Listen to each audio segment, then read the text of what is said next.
Hey, everybody. Welcome to another episode of the GovTech Advisors podcast. As always, this is Andrew, and we've got Jordan Abramson with us, and we've got a very special guest, Paul Comfort, with us. And Paul, before I let you introduce yourself, I would ask that you let me indulge myself a little bit and embarrass myself. So a lot of people that listen to this podcast and that know me know I have an extensive experience in the pupil transportation space and in the school bus space, or whatever you want to call it. And so in my transit experience, it's very focused on the yellow school bus. And I've done a lot of work there. And APTA was a show that we just went to not that long ago in Orlando. And I saw a post from you on LinkedIn. And I was like, oh, this guy Paul's going to be at APTA. I should probably go talk to him. Oh, he works for Trapeze. I know Trapeze, right? And I didn't really connect all the things together. And so I went to go try to find you. And somebody said, I was like, oh, I'm trying to find Paul Comfort. They're like, oh, you're going to talk to Paul? I was like, yeah. And they were like, oh. And I was like, why? And they were like, Paul's kind of a big deal. And I was like, he is? And so I just started Googling and I looked into it. And then I saw your podcast and your experience in the books that you've written and kind of what you were doing as an SVP and Chief Customer Officer at Trapeze and TripSpark and Vontis. And then I was like, oh, I totally whiffed it on this. And so when I went to go find you, you were actually recording one of your podcasts, Transit Unplugged, and you had DART and SEPTA and the women leaders there. And I was like, wow, this guy is kind of a big deal. So by the time I actually could track you down, I was a little bit fangirling on the inside. And so I felt like when we did meet, I just didn't know what to say. And I walked away kind of dejected. And then you were super gracious after the conference. You reached back out to me and said, hey, it was nice to meet you. And I saw that you did a podcast and we started talking, and I felt much better about it. So one, thank you for taking time for our little podcast here. And two, thank you for the work that you're doing in the space, because it's incredibly important. And I probably haven't done it any justice. So Paul, can you, for everybody that's on this podcast, and especially for us, can you give us a little bit of background about who you are and what kind of work that you're doing within the transit space? Because it's very long, very storied, and you've done a lot of amazing things. Well, thanks, Andrew. Great. I've not quite had an introduction like that before. That's interesting. And Jordan, great to meet you too, my friend. Nice to meet you as well. Yeah. So I'm here in Maryland, where I've been most of my career. It's kind of my base. So, I mean, my background is actually, it's well outlined in my first book, Full Throttle. Basically, you know, my dad was a minister, right? And every story starts with your parents. You know, I'm watching Yellowstone now, like everybody else is.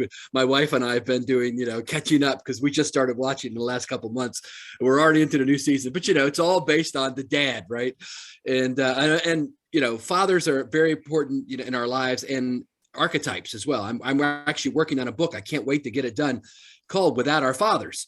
Totally outside the transportation world, but it is about the role that fathers play in our lives, especially after they're gone. My dad passed away 10 years ago, and my mom just passed away this year. And it made me reflect on everything again, you know.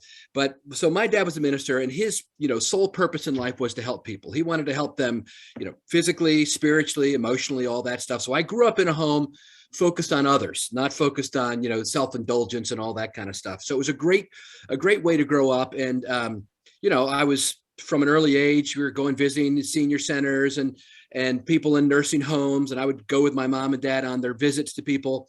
And it put in me, you know, they wanted me to kind of go into ministry, you know, what they saw as ministry. And I never felt a call to do that, although I am a Christian, but I felt like, you know, if I was going to be in ministry, it was going to be helping people in another way. And I always felt like it was going to be through government.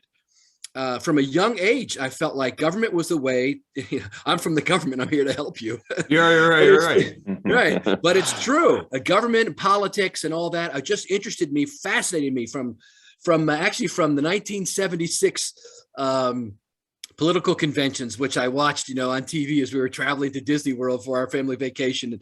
And it fascinated me. And I got real interested in government. And decided I wanted to be a lawyer and wanted to go into government in some way. And so I did. It was a little bit different angle than I thought I would end up going into. When I was just graduated from college, I had already run for county commissioner in my home county at age 21 and run for, at the time I was Democratic Central Committee. And I won for Central Committee, but lost for commissioner. And I got real involved in politics, was president of Young Democrats in my county and on the state executive committee and all that jazz. And I was a moderate kind of back then, Al Gore, DNC, or what do they call it back then? Kind of the moderate, Southern Democrat style from the Eastern Shore of Maryland. And that's basically still where I am. I'm a moderate, but believes in the power of government and transit to do good in people's lives. I've seen it. I've done it. I've been involved in it. So fast forward, many years, I graduated from college with a history degree. I just studied what I loved. I figured I was smart. I'd get a job. I had all kinds of offers to do all kinds of things when I got out of college. But the one that fascinated me the most was to work in local government. I'd run for county commissioner. I was super involved. I'd worked for a radio station for many years already, covering local government for them, going to the meetings, covering what the county commissioners were doing and all that. That's why I ran for county commissioner, in my junior year. So, and I was news director for the radio station at University of Maryland, where I went to college, UMBC. So anyway, I had an opportunity. A guy ran for office with me. He ran for one office. I ran for county commissioner. He was head of the Office on Aging. And we became good friends. His name was Irving Pinder. And when we were done, he said, Paul, I've got two jobs. Now that you've graduated from college, I've got two jobs that are open. I'd love to have you in either one. One of them runs the senior centers, and one of them I got a little nascent transportation department, with 6 or 7 vans. And it's getting big enough where we actually need somebody to be in charge of it. It can't just kind of run itself. And so I've got funding through some state grants to have a transportation coordinator. And I said, I don't know which one I should do. Which one do you think I should do? He said, well, try the transportation one. It's a brand new job and you can make your mark there, et cetera. So here I am, man, 33 years later. So I got super involved there, threw my heart into it because, man, it was an awesome job. Working for a Department of Aging in a senior center, helping, people, elderly people with disabilities. I wrote some of the first software that I'm aware of in the country while I was there in 1987, 88, and had a dispatch. It's funny, I ended up working for a dispatch software company, 30 years later. Right. We wrote it in, remember the old Access software? I don't know if you guys Yeah. So I wrote it in there. I'd learned some about that in college, And anyway, the commissioners asked me to start our own public transportation system, not just one for the senior centers to take people to the doctor. So I started County Ride in 1991. CTAA recognized us as the nation's premier community transportation system after 3 or 4 years on the job. It was amazing. I became the state delegate to the Community Transportation Association of America, president of our state transportation association, elected by all my peers who ran all the other counties, and just threw myself into it like a ministry. Like I said, I was passionate about it. I went home that first 7 years of my life, Andrew, was probably job-wise. I felt the most satisfied coming home every day, because I did everything, right? I dispatched, I rode the buses, I set up the routes, I put up, the bus stop signs myself, decided what the routes were going to be, bought the buses, did the grants, wrote the software, hired one person as dispatcher to help me. And we doubled in size over the 7 years I was there. And then that kind of just took me off. Then I got hired by a bunch of private companies to go around the country, winning bids on contracts to run software, transit systems from the Microsoft Corporation in Redmond, Washington, where I set up their on-campus shuttle system, all the way to the Virgin Islands, where we ran Vitram, and 25 states in between.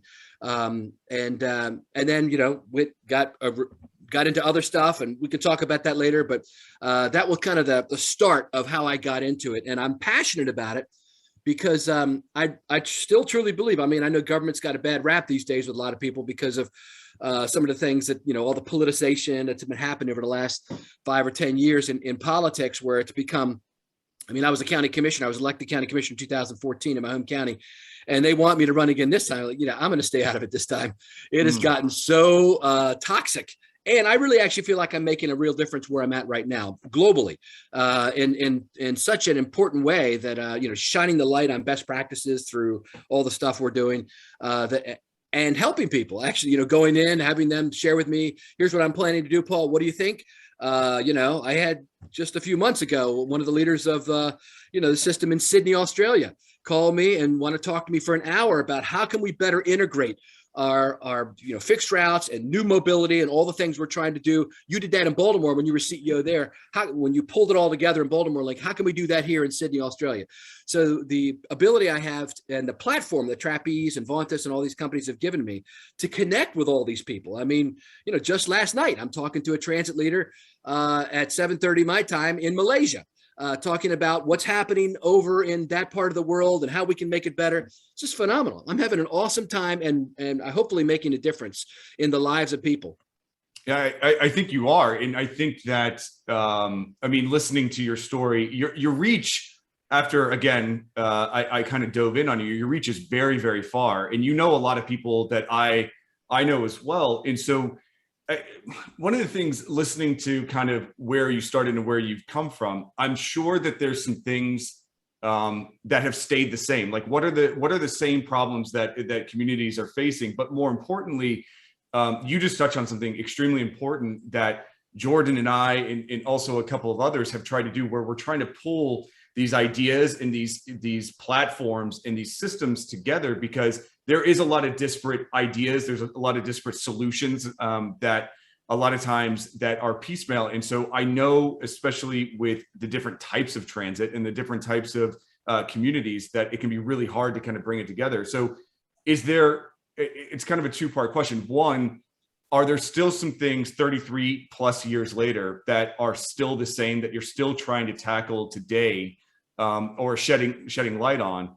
And two, can you talk about how you are, or if are there some really good examples of some of the problems you've tackled in bringing those solutions together? Is there like a city or a county, or is there a country that's really nailing it right now? Yeah, that's good question, Andrew. Yeah, what do they say? The more things change, the more they stay the same. So Right. Look, one of the big issues that I tried to tackle that I never was able to solve here in Queen Anne's County was it's perfect. The question you asked is perfect because it talks about something I've already referred to, which is when I worked for that Department of Aging for the first 7 years. So in our senior centers, we had two buildings, one in Graysonville, one in Centerville.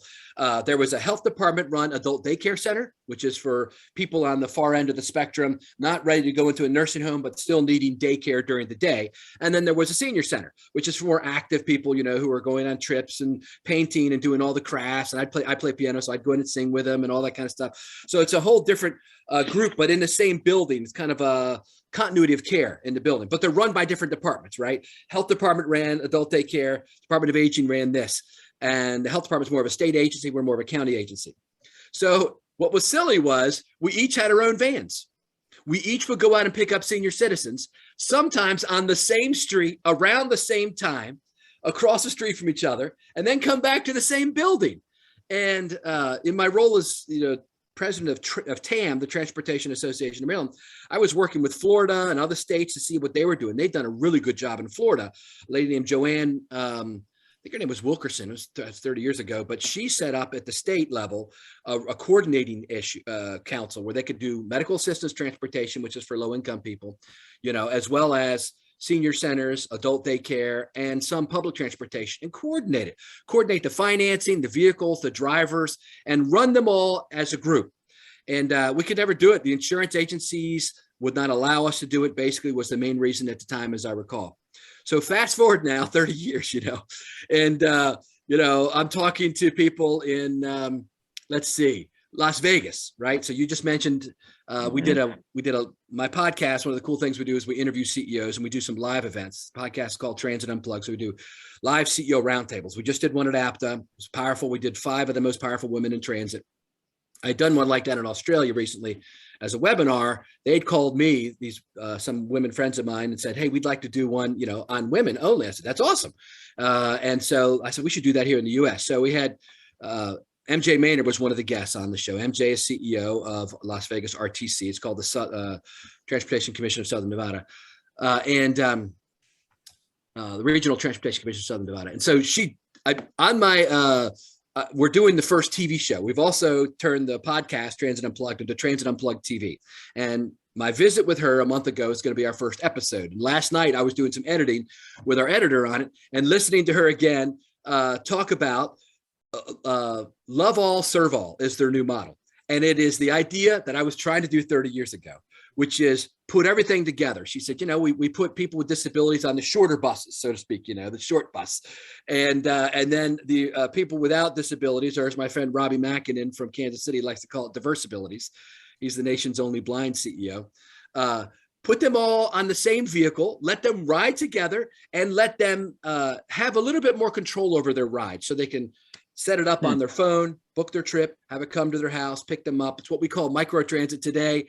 30 years ago, it was just called paratransit, and now it's for everyone. Robbie actually is one that set it up, I think, one of the first ones in the country when he did Ride KC Freedom, where he took his disability transportation, and first brought in veterans and then brought in students, and now open to anyone who can call and book a trip, and it's microtransit in its best sense. So, but sorry, real quick. Oh, sorry, Andrew, go ahead. So with the app, does it create a route based off of the demand that people are asking for? So if like these 6 people, these types of people said this, it'll say, okay, well, we're going to need this bus, and so, or this vehicle, it grabs that one, and then that's the one that's on the route for that day. So it may dynamically change every single day. Yeah, I mean, it's no different than, so I ran Washington, D.C.'s paratransit system for 5 years. I was the director of operations. It was the largest single paratransit contract in the country. I worked for a company called MV Transportation at the time, based out of Dallas. And we had software called Pass software. It's owned by my company, Trapeze. It's the world's largest, America's largest, reservations, dispatch, and scheduling software. It's used in, I don't know, at one point we had a 70% market share. It might be a little less now, but most of the large major transit systems still use it. It has got the best algorithms. It's been around for 20 or 30 years. And it's the same thing. It's using paratransit software that, my mom would call and have a van come pick her up, and take her to the doctor and then the pharmacy and then home. But it would do shared rides. So it's not one person to vehicle at a time. It's kind of like Uber Pool, if you want to use kind of a common nomenclature. And it's just saying that everybody can ride in it. And the software now is amazing. The algorithms that can figure out what's the best way to get the most passengers per hour, which is called productivity, and still maintain a reasonable 92% plus percent on-time performance. Those are the two sides of the rope that we constantly pull on, by the way. On-time performance pulls against productivity. The more passengers you stuff into a bus, the harder it's going to be to stay on time. So the magic of the algorithms is that it allows you to do that. And so anyway, yeah, so that's what's happening with microtransit across the country. And it's a big deal. I mean, Los Angeles kind of kicked it off last year when they did the nation's largest microtransit pilot with 200 vehicles. And now I'd say, at least half of the major transit systems in the country, there's 195 major transit systems with over 100 buses in North America. And I'd say at least half of them are trying that. I mean, I was just, when you saw me down at APTA, one of the interviews I did was with Jane Grog, who runs Sarasota Transportation in Florida. She's actually on the podcast this week. A really good interview, by the way. And she goes in for 10 or 15 minutes and describes how they actually run microtransit in Sarasota and how it's supplanted fixed routes. And so in places like Vegas, they've said it's actually cheaper to run microtransit. People think it's going to be more expensive because the cost per passenger is more. But it actually has turned out it's more expensive to run a 40-foot bus down a route when you don't have enough people to ride it to fill it up. Coming out of COVID, there's a lot of routes where people just aren't riding anymore. But you don't want to leave anybody behind. You don't want to disenfranchise anyone. So if you pull the fixed route off it, you should offer microtransit as a way to make sure that, Aunt Susie gets to her bridge game on Tuesday nights. She still needs to go. What you got, Jordan? Well, Paul, you actually just kind of had a little bit of a segue into what I was going to ask you is, for a lot of different industries, COVID has either destroyed them or accelerated them. Yeah. Right. And it's had a great kind of effect, if you will, depending on the group that you're in. What has COVID done to the paratransit industry? Yeah. So, and the transit industry as a whole too, I'll tell you real quickly.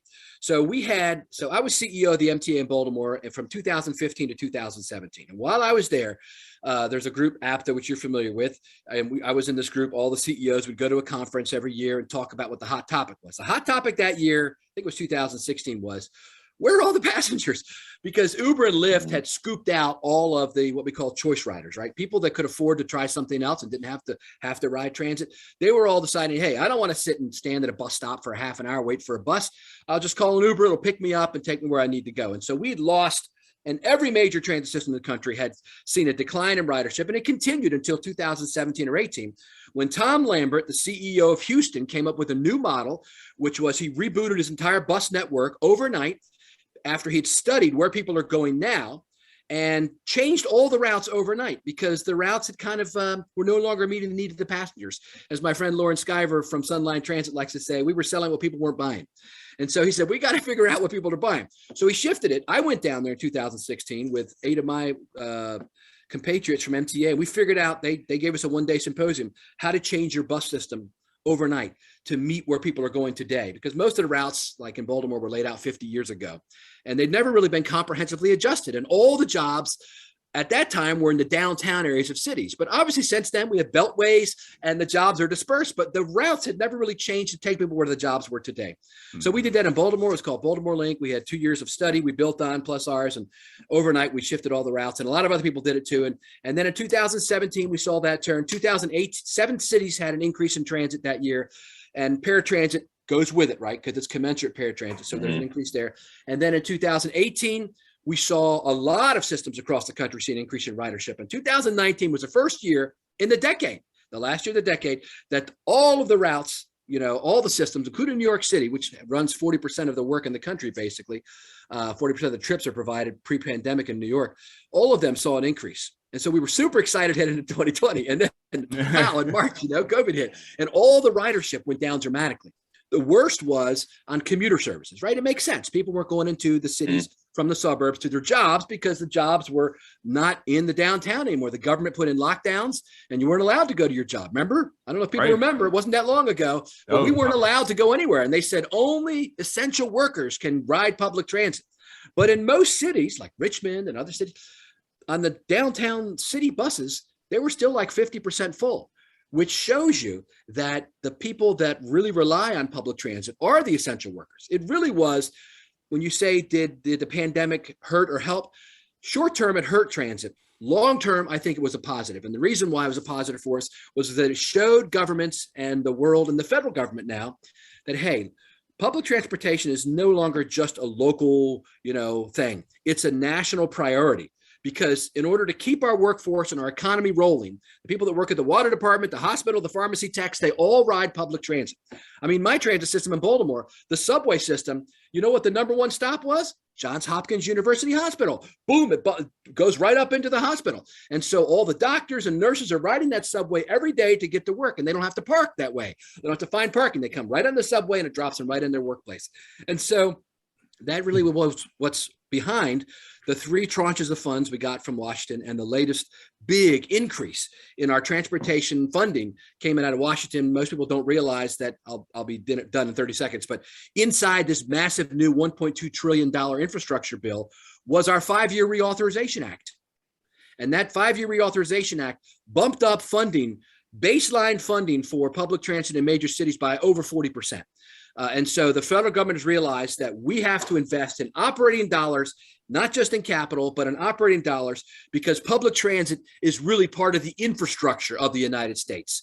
It is a nationalized responsibility for the federal government to fully fund or fund in a better way, and not just leave it to the cities, for Memphis to run their own, to fund most of their operating dollars. But we need to dump money into them, because that's why a series of 100 cities, 150 cities are the core of our economy. And we need to keep this infrastructure of public transit running. So we need to put an investment in, just like we do in highways at the national level now, because the highways were the backbone. The interstate highway system was, the backbone of our interstate commerce. Now there's a realization dawning on Washington, and I'll be in Washington next week, meeting with the head of FTA and the head of this and the head of that, the head of the transportation committees in Washington, talking about the role of public transportation continuing to be one of the base infrastructure components of our economy. So, Paul, you made a couple of really interesting comments, because one, the 1.2 trillion infrastructure bill, of course, was highly political. There was a lot of people saying, we can't afford it. We shouldn't do this. It's, we're throwing money, good money after bad. And then you also made a really interesting comment earlier where you were talking about a couple of different systems that have figured it out where they're bringing everything together. But this may be too general of a question, but I'm curious, in order to kind of pull it all together and to service the communities, I know that there's a lot of people that think, oh, well, it needs to be privatized in order to create competition, to drive costs down, to have innovation, and to do these types of things. But then here we are, you're talking about lots of really great examples of people within the government making really great decisions to help serve the communities. And now you're getting a massive influx of capital from the federal government to do it.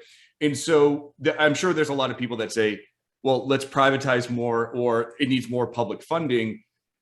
Do you think in order to serve a community effectively, that at a maybe at a federal level, but at a state or community level, must it happen from the government in order to kind of pull all entities together to service a community effectively? Or is there, when you were saying earlier that you are moderate, is there some middle ground? Is there something, or in order to truly bring it all together, it must be government run? Great question. It's funny, we just did a study. I'm head of a group called the North American Transit Alliance, and we just hired UITP, the International Transportation Union, kind of like the International APTA, to do a study for us. And we asked them to look at privatization around the world. How do they do it in Australia when it comes to public transportation? How do they contract out? What are the models? How do they do it in Europe? And how they do it in North America, and compare and contrast that. And actually at APTA, I did a presentation with the senior leader of UITP and my good friend Doran Barnes, who runs Foothills Transit in California, where they outsource all of their transportation services. And we talked about it. So here's my opinion, Andrew. I've worked in both the public and private sector, as I mentioned, about half in each, actually, of my career. And I've been a county commissioner. I've been a county administrator. I was CEO of 2 county governments, running the agencies and overseeing transportation. I've been the CEO of one of the top 12 transit systems in America. So I've seen it from all angles, I think, both as a customer, both as somebody who actually directly operates, and as a couple steps up on the ladder from that. And I think it's a blend. It's just what you said. It's a model. So APTA, the former chairman of APTA, who now is the CEO of Jacksonville Transit, Nat Ford, when he was chair of APTA, he said, we need to change the role of public transportation agencies. I'm summarizing, or he didn't say these exact words, but in my opinion, this is what he said. And we need to change it from being just the provider of service to the aggregator of services in a city. And I think that's really happened. So we saw like you said, Uber and Lyft came into cities. Then we saw bikes and scooters, and companies like Via and other companies come in who are providing transportation one way or the other, private companies, and the bigger companies like First Transit, Transdev, right? MV Transportation, Keolis, National Express, RATP Dev, all these companies that already currently contract mostly paratransit services in cities, very specialized services, but also some fixed route. We saw all them being pulled together by transit agencies in a model where they now, let's use Dallas as an example. So I think Dallas is a good example. They put together an app called a MAS app, Mobility as a Service app. And on one app, you can get 10 services in the city at the time when I was looking at it back with their former CEOs, a pal of mine. And so that was all their light rail, their bus and all that. But also you could get Uber, Lyft, scooters, bikes, even some cities have water taxis and all that kind of stuff on one app where you could push a button. It would plan your trip. You could pay for your trip behind the scenes with one button push, and then go and just show, your little code on your phone, and you could get on the bus, the light rail, whatever. And so that is kind of pulling it all together. That's that viewpoint where there's a role for everyone to play. And when it comes to contracting, my view is it's best done when government agencies, and I've done it myself. I'll use Baltimore as an example. We had a paratransit system there where we had 3 subcontractors: First Transit, Transdev, and MV Transportation. And we did not dictate to them the how, every little dot on the, we want you to do this, that. We manage them by outcomes. We want you to have 92% on-time performance. We want you to have 1.4 trips per hour. We want you to have, less than 2 preventable accidents per 100,000 miles, what they call KPIs, key performance indicators. So we managed by outcomes and let these private contractors use all the skills they have, because these companies are, super experts. They do this all over the world. And when I left, we had a great manager in place, Carl Parr, who was in place there at the time. But when I left the MTA, we had, I think, the best performing paratransit system in the country. We had 96% on-time performance with 8,000 trips a day, one of the top, 10, I think we were ranked 4th in the country for the number of trips per day, 4th or 5th, something like that. And then we had less than one preventable accident per 100,000 miles. We worked as a partner with our vendor. We did not, kind of dictate to them like I said, the hows. We dictated to them the what's. This is what we want in the end. And it worked out awesome. So and it's funny because that UITP study that I talked about a minute ago, that was in my mind, the basic lesson from it was that in Europe and in Australia, where they really outsource most of what they do with public transportation, their subways, everything, these big, massive, international companies like RATP Dev, they run like Paris's system but they work hand in glove. They work as partners to make this happen. So they get the efficiencies that come from having a private partner, but the government still is in charge. And I think that's probably the model that we've seen very successful around the world. Paul, you had kind of been there and were actually instrumental in the change in the industry, in the use of technology, right? When you had mentioned you had kind of developed one of the first softwares. Now you're at a technology company.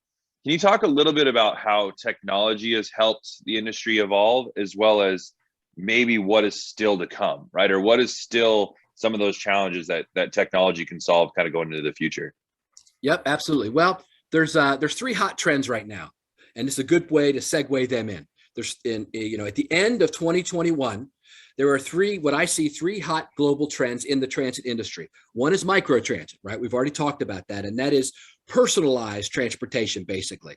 It's like a taxi cab, basically, but it's not one person at a time. It's lots of people in it at a time. And then the second trend is zero emission buses, right? Battery electric, and now hydrogen is coming on strong around the country in the last 6 months. Hydrogen power vehicles. They even carved out a part of the federal infrastructure bill, what they call the low-no grants, to make sure that not all of it went to battery electric. They want some of it to go in this other alternate power source, hydrogen, which is being used I just did a couple podcasts on it actually, in all kinds of places across the country in the world. Matter of fact, the guy I was talking to over in Asia last night mentioned to me that's really hot right now over there in places like Singapore and Malaysia is hydrogen power vehicles. And then equity and inclusion. I think we have them here. Yeah. I think we have. I think Orange County uses hydrogen powered buses and things that here. Lauren Schuyler, who runs Sunline Transit, which is in Coachella Valley, she actually built a power plant. I got to visit it a couple of years ago. A hydrogen power plant, and she fuels some of her own vehicles with it and sells it onto the market. It's really fascinating. But anyway, and equity inclusion is the third big hot trend coming out of kind of all the stuff that happened over the last couple of years. Now in public transportation, I'm writing the book on that as well, about how cities from Melbourne, Australia to Richmond, Virginia, and New Orleans are adding equity inclusion and seeing through the lens of equity inclusion, and how public transportation can be a force for good to make sure that we do provide more equity and inclusion in our communities. So very excited about that. So those are the 3 hot trends. And really, technology can help in all 3 of those, right? It's a great way to track usage of vehicles, to track where your bus stops are, to track all that stuff. When it comes to microtransit, you can't do microtransit without GPS on the vehicle, all the technology on the phone, all the back office, like I mentioned, are, the powerful softwares in these big cities that take reservations, that do the schedules using powerful algorithms, and then put out, an end of day schedule, and to make changes during the middle of the day when people are running late. It adjusts all the routes and the pickups automatically. It's awesome stuff. And technology is continuing to evolve to do things like that. And then when it comes to zero emission buses, the big key right now is to see how fast does it take to charge a vehicle and how long can it travel, right? And in tough conditions where you have to have the heater running all the time. And so, I was just meeting with the guys from Proterra Bus while we were down at APTA, and the technology now, how it's gotten, some vehicles can run 300 miles or more on one charge. So that's really what we need, right? The big concern is the bus has to be able to run all day. We can't park it in the middle of the day for 2 hours to charge. And so they're coming up with this new technology, which will make that happen. And then, my company's developing software, which will help companies better schedule electric buses so they fit on the right routes. And so we can see, dispatch can see the charge on the bus on their monitor and say, if it's not running all day, okay, I need to switch out that bus 1 hour from now. We've got the algorithm power to do that. So all kinds of how technology is taking us to the next level. It's really phenomenal. I was going to say, I've heard somebody say that public transportation is probably the place where technology is most advanced. I mean, we haven't even talked about Hyperloop and high-speed rail and all that stuff, but the advancements in technology there are probably more than any other place other than medicine right now. So it's an awesome time if you like technology to be working in the public transportation industry. Well, and that's just real quick, Andrew. I was going to say, you kind of just nailed one of the things that, being on the sales side, of government for a long time, we've said the last 2 years focus should be on Department of Education, Health and Human Services, and Transportation, right? Like those have been the three verticals or subsets within the government agency that have gotten a lot of funding, but also a lot of adapting to technology as well too over the last 22 months or wherever we're at. So it's really exciting to hear from somebody like yourself that transportation is one of those hot groups to continue working with. Yeah, the tech you guys are working on is incredible, and it is so varied. And so when you talk about equity and inclusion, and also you talk about what DART was able to do to kind of bring all those different options together, I mean, more specifically, because I'm a nerd, and there's some nerds listening to this podcast. So was DART the one that took their technology resources to pull those 10 together in their mass app, or did they use somebody like Trapeze or in the software space where they're saying, hey, we're going to take this and kind of bring all the APIs together and bring all this stuff together, and then we're going to have this option that should you want to have a mass type system for, I'm in Tampa, but I'm also from Atlanta. So let's just say MARTA, right? Let's say MARTA decides I want to have a system that brings all this together. Would it be up to MARTA to do that? Or is there a private company doing something like that to help bring those together? Yeah, good question. It's actually those two models are the two models that cities are looking at across the country. So, and then there's really a third model, right? So the whole mass concept started in Helsinki, Finland with the WIM app. So the third model is, I think, what they chose to do in, how I would describe it, in Dallas, which is a white label product coming in, working with, so it's not driven by somebody like in Denver, where in Denver, Dave Genova there, who was GM at the time, said, we're going to put our bus information on Uber's app. So Uber will kind of be the people who run the mass app. Interesting. That's not my favorite approach personally. Right. I prefer the approach where the transit agency, and I think Denver's gone now and is going in that direction. They have their own, they're working on their own app, I believe. In Dallas, they said, we're going to be the aggregator, like I talked about.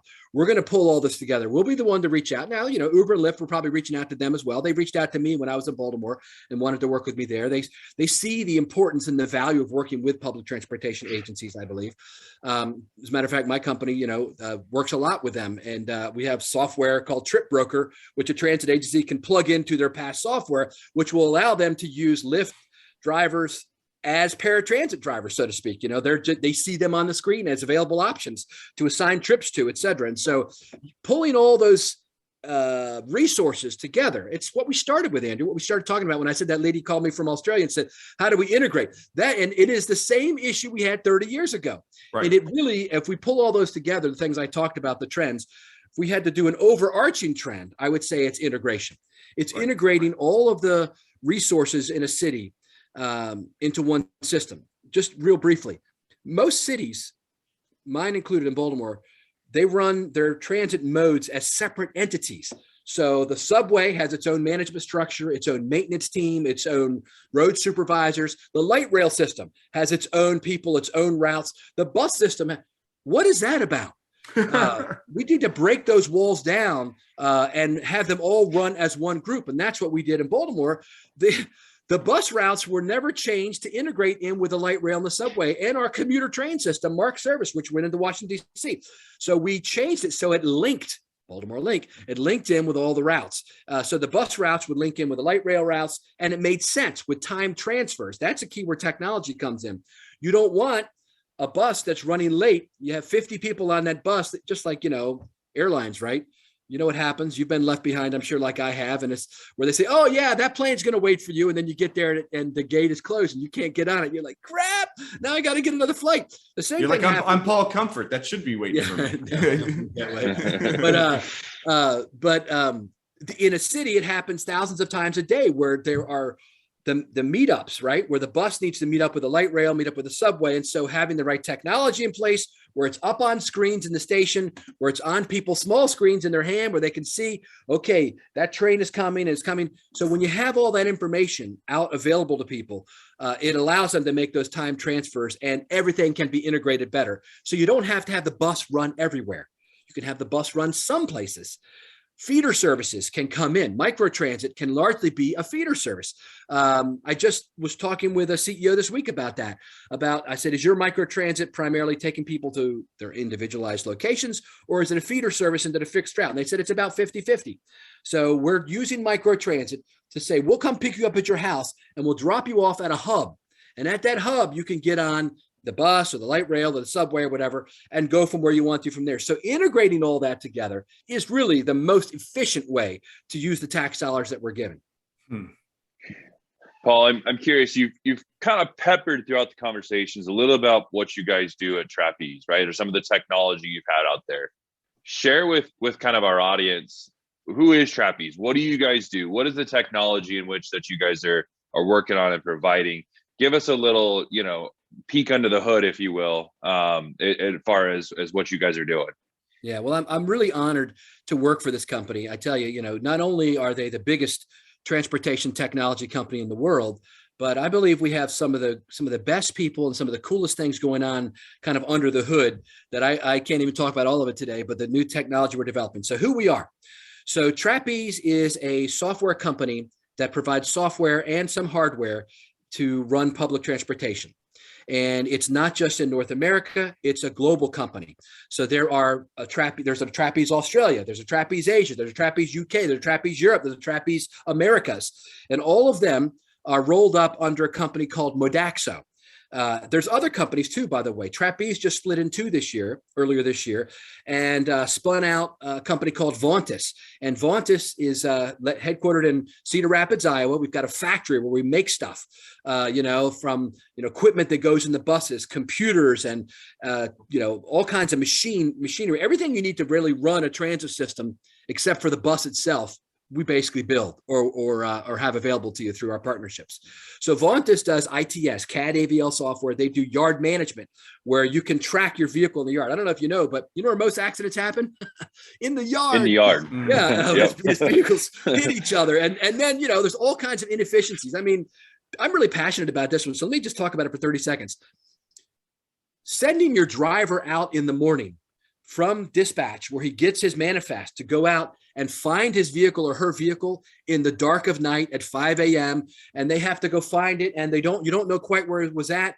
That can take 15 to 20 minutes. If you know right where your vehicle's at and you can send them right there, you've just cut 10 minutes off of the morning of 500 drivers. Think about the money that saves, and the time and efficiency that saves. And at the end of the day, the same. So just knowing where your vehicle's in the yard is a phenomenal thing. So anyway, we've got this yard manager software, and we've got all the fairing stuff, everything you could think of about fairing. Fairing is changing, right?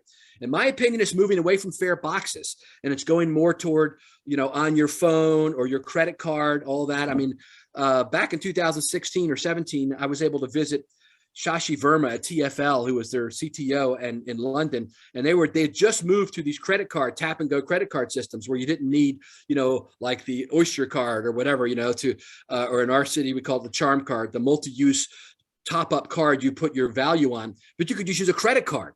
I mean, isn't that where it's probably going? I mean, so, you can use your iPhone just to tap and go. And within 6 months, 40% of the people riding the tube in London or the bus were all using credit cards, and they've gone away from cash. Guess what? A lot of people in America don't know this. You can't use cash on a bus in London. They don't even accept it anymore.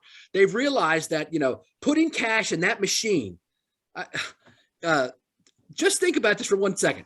When I was running the transit system in Baltimore, John Duncan was my COO, and he said, Paul, I'm going to do a study. We're going to figure out how much wasted time we get, because we were always have people jammed up at the bus stops. You'd have 13 people to get on a bus, and everybody's got to go up and drop their money in. But we were allowing them to do things like purchase a day pass at the fare box. So they'd have to put $4.10 in. The driver would have to type some information in. Then it would pop out a ticket. That took on average 30 seconds for every transaction. If I had 6 of those take place at a heavy bus stop in downtown Baltimore, 6 times 30, I mean, you've just wasted 3 minutes. People are standing in line. People are on the bus. No wonder the bus was working at 60% on-time performance. Right. So you can't do all that stuff at the fare box. You got to do that off the bus. Then you have to be able to use both doors. If you open the back door and the front door to load and unload, and there's a little validator in the back of the bus where you tap your card and you don't have to put money in.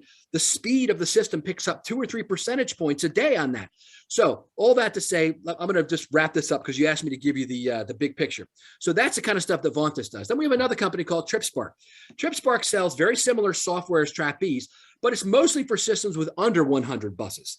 Remember I mentioned there were 195 systems in North America with over 195 buses? Well, there's maybe 450 with smaller amounts of buses that work with TripSpark and companies like them.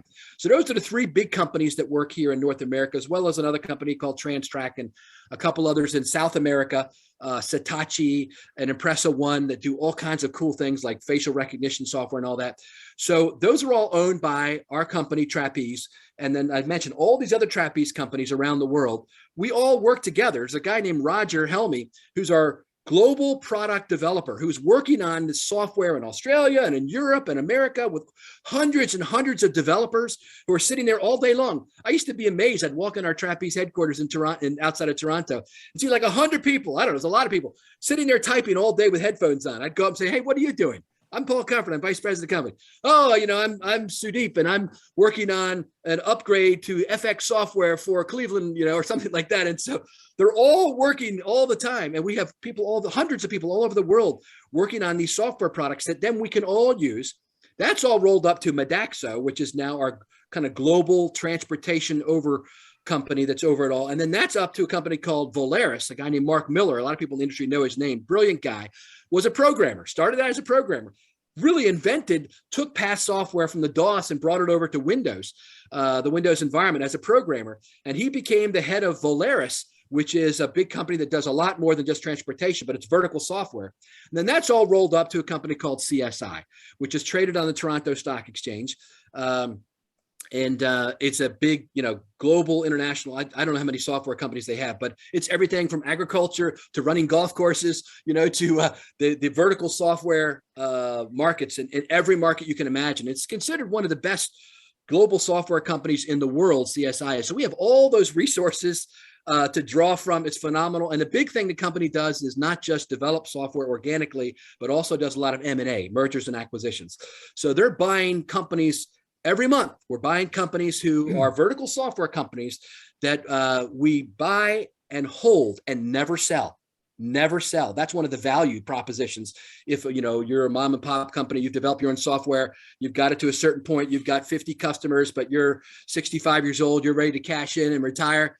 Volaris is a perfect place to park that, because all that sweat equity you put in there will never be lost because we buy the companies and we never sell them. So I love that. Mark Miller and all these guys up there, they came up with this philosophy, and again, it's just an honor to work with them. They have all these courses that I go to see how they run these companies globally. And I've told them, I'm not really interested in running anything anymore. I've already run a lot of stuff.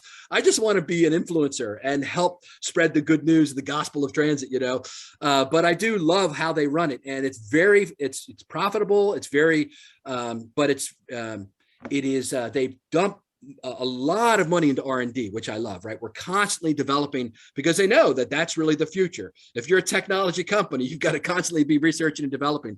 We've got all kinds of innovations going on, from the safety areas to the areas I talked about with, autonomous vehicles. We haven't even talked about that yet. All the other technology stuff. It's a fascinating time. I'm so glad I'm alive right now in the world to see all this happen. And really, COVID has shrunk the world in many ways. And so we're seeing everyone working together now. You don't have to travel there. I'm talking with people all over the world on Zoom or Teams that I wouldn't have had a chance to really get into. Like, I can even do presentations like in Adelaide, Australia. They said, hey, Paul, could you do a presentation for our staff? Now, normally in the old days, I'd have had to fly there, right? Spent 3 days getting there, and coming back, and for a 2-hour discussion with their staff. Now I can just do it online. And so the ability for us to have influence around the world has grown dramatically due to the new technologies that are now everyone's using. Yeah. Well, I think you bring up a great point, because it has really shrunk the world where a lot of people can exchange ideas of things that are happening all over the world. And you're right, we haven't really touched on some of the really cutting edge things, but and this might be my perception. And actually, I was reading your book to my kids last night. Oh, And so I'll just admit to you, my 11-year-old, who's really smart, he was very uninterested until I started getting to some of the maglev stuff and some of the AV stuff and some of the, the GPS.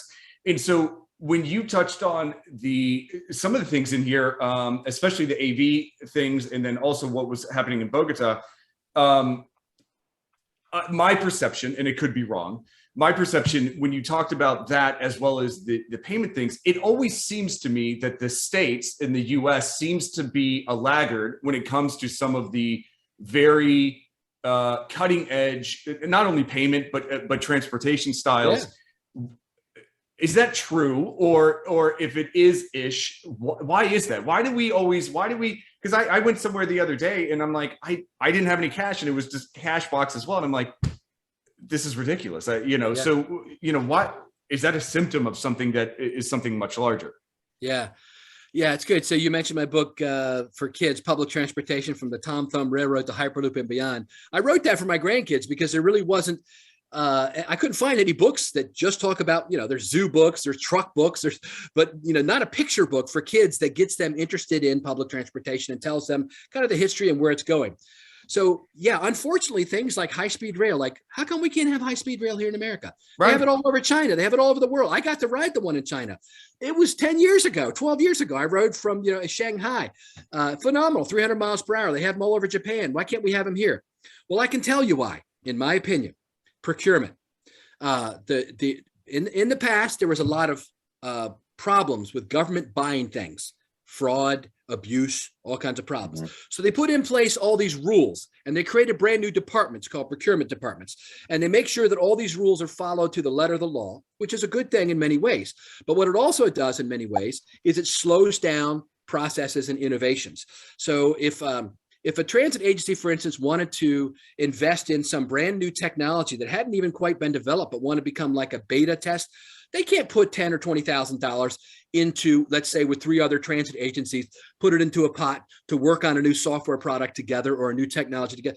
The procurement rules won't allow that. You have to have an RFP. You have to go through a process. Then there has to be bids on that. Then they have to be, scoured and reviewed and then ranked and scored. And all that's good in many ways. But I think the price that we pay is innovation, and all that innovation is pushed off to the private sector, who has to do all that on our own now. So, I talk to CEOs constantly.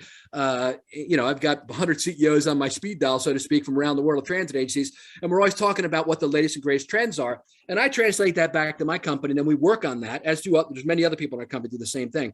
But yeah, I think that. And the other thing, to be honest with you, is in countries like China, where they don't have as many environmental regulations, where they can just come through and, whatever they got to do, they do, and they don't worry about the spotted owl or whatever necessarily. I think that also allows things to go. And there's a price to pay for that, obviously, right? When in the environment. So it's that balancing act. But I think those two things combined, procurement and environmental regulations, have largely slowed down our ability to do some of those things. It hasn't slowed down all the other stuff, though. There are many other ways where we are advancing and moving ahead. But it does seem like a lot of times in Europe, because there are more transit-centric societies, we're more of a car-centric society here, they put more of their emphasis on coming up with innovations for public transit. And then we sometimes say, oh, that's a good idea. We'll try that over here. Well, Paul, a couple things I've taken out of this conversation today. One, I need to have a separate conversation with you about time management, because I don't know how you do all those different things and write multiple books, have time for podcasts. Probably a separate conversation that I need to have with you. How do you do that all? And but 6 kids and 6 grandkids. Yeah, I have half the kids. So how you're doing all of that, no idea.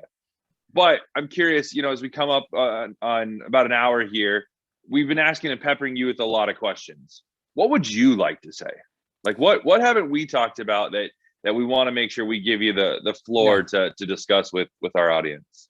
Well, I guess what I want to talk about is really, in my last closing comments, is about the why. Simon Sinek, talks about why are we doing what we're doing, right? Mhm. And I think it's important to hone in on our motivations. It's one of the reasons why I love working for Trapeze, because I believe that the hierarchy of the company has the same motivation I do, which is we'll go right back. We'll do a circle, right? Let's do a full circle. We'll go back to the beginning. When I started out as a young man, I was raised in a minister's home, a pastor's home, whose goal was to help people. And I think that public transportation, right? We help 50 million people a day, let's say, in North America that ride public transportation. Pre-pandemic, it's a little less than that now, probably about 30 million, but it's coming back up. But the lives of the people that we help, and we go back to how I had that inner sense of like satisfaction every day when I'd go home from my first job, because I was interacting with the passengers on a daily basis and seeing the impact I had on their lives. And, when we do public transportation right, we make somebody's day. They're able to get to dialysis, and life-saving technology, right, that they're doing. They're able to get to the doctor, the pharmacy, to visit mom in the hospital, or go to work, all the things that are important that this public mobility provides. But when we do it wrong and we screw up and we leave somebody on the street corner and they don't get picked up, and they just, and all the stupid rules we have in place sometimes that prohibit us from being more efficient. I can tell you story after story about that, what I saw in some of the cities that I managed, the inefficient government bureaucracies of rules that really were not people focused. So I want to talk about just making sure that we are aligned, that we have internal congruence, that in our heart, and this is when you ask me, Jordan, how do I do everything I do? It's because I'm motivated, and my motivation comes from a heart to help people. That I know that that's my highest and best good, right? My highest and best good is to help as many people in the world as I possibly can. And I am driven by a passion to do that. I find great satisfaction. I'm at the top of Maslow's hierarchy when I am self-actualized, when I'm helping others. A lot of people haven't realized that. They think that self-actualization is when, hey, I'm sitting down eating pizza, playing video games. No, that's not self-actualization. That's total selfish, and in the end, you'll feel empty inside, and you'll know that that's not fulfilling. What's fulfilling is to be others focused, to focus your life and your purpose on other people and improving their lives. And I can't think of a better way to do that personally than through public transportation and mobility. It's something that touches everyone, every sphere, every race, every area of our society. People need to move around and get places. And if we do it right with the right technology, and we're doing affordable, what I always call the 4 pillars: safe, efficient, reliable, with world-class customer service.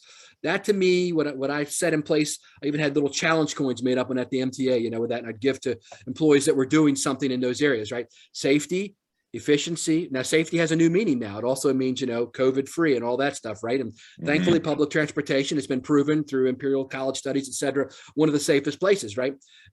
Because we're so clean, we clean everything down, we have air circulation, all that stuff in the vehicles. So safety, efficiency, we have to do it efficiently. The routes need to be efficient. We need to do it efficiently with the money.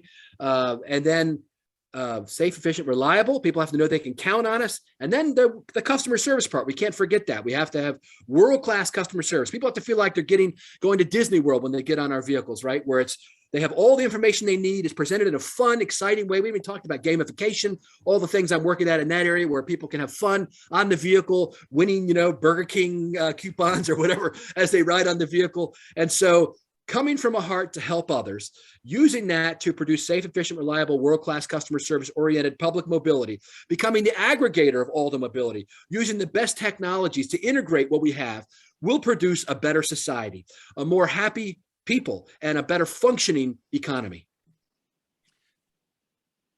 I'm just going to say amen.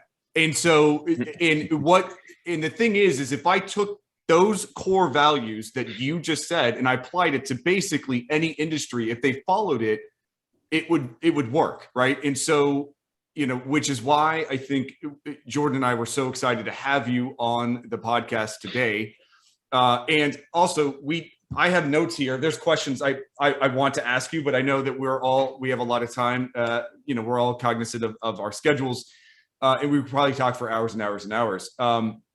But I am so impressed with the work, not only that you personally are doing, but the work that your companies are doing to affect our communities. And so thank you for taking time to speak with us today. And thank you for taking time out of your schedules to speak with our audience as well. So we really appreciate the time you've given us and the insight. I've learned so much just, in the short time that we've been together. So Paul and Jordan, thank you guys for taking time. I'll ask if there's one more thing, if there's anything else you have before we wrap it up. If people want to be in contact with me, follow me on LinkedIn. I put up something almost every day on LinkedIn about public transportation. Look up Paul Comfort. You'll see transportation all over it. You know it's the right one. You can find the podcast anywhere you get podcasts. It's called Transit Unplugged. It's every week. You can go to our website, www.transitunplugged.com. And we now have all kinds of social media, Instagram, Twitter, LinkedIn, and YouTube, where we're going our brand new Transit Unplugged TV, which you can watch on YouTube. The first episode, the first sizzler reel is already up. You can go to transitunplugged.com, go to the bottom of the page and click on YouTube and find it. Watch the 2-minute sizzler reel, and then the show will be on later on in December. So happy to connect up with anyone, talk with anyone. If you work for a transit agency or a government agency, I don't charge to talk to people. My company allows me to kind of do thought leadership stuff and teach class. I've spoken at 120 conferences in the last year, Andrew, and at events and speaking to transit agencies to their staff about all kinds of things, safety and efficiency and how to make their transit system run better. Happy to do that for anyone who's listening. Yeah, absolutely. And so for everybody listening or that's watching this, all the links are down below. I personally like paulcomfort.org. And so that is the single lightning rod right there. So thank you again for taking time. Jordan, as always, it was good to see you as well. And thank you everybody for taking time to listen to another episode of the GovTech Advisors podcast. See you, team.